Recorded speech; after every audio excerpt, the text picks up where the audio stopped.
حجت بازی کر کے اس عظیم پیغمبر کو شہید کر ڈالا اور اپنے ہی ہاتھوں اپنی دنیا و آخرت کو برباد کر لیا۔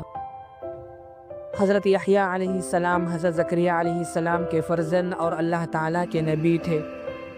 وہ نیک لوگوں کے سردار اور زہد و تقوی میں بے مثال تھے۔ اللہ تعالیٰ نے بچپن سے ہی علم و حکمت سے نوازا تھا۔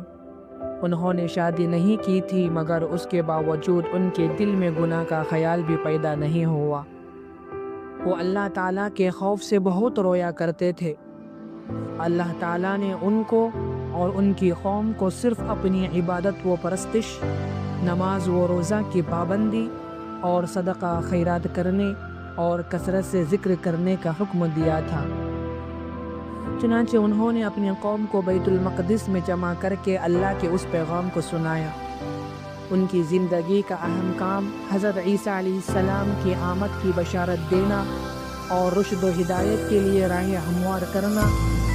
جب انہوں نے دعوت و تبلیغ کا کام شروع کیا اور اپنے بعد حضرت عیسیٰ علیہ السلام کے آنے کی خوشخبری سنائی تو ان کی بڑھتی ہوئی مقبولیت یہودی قوم کو برداشت نہ ہو سکی اور حجت بازی کر کے اس عظیم پیغمبر کو شہید کر ڈالا اور اپنے ہی ہاتھوں اپنی دنیا و آخرت کو برباد کر لیا۔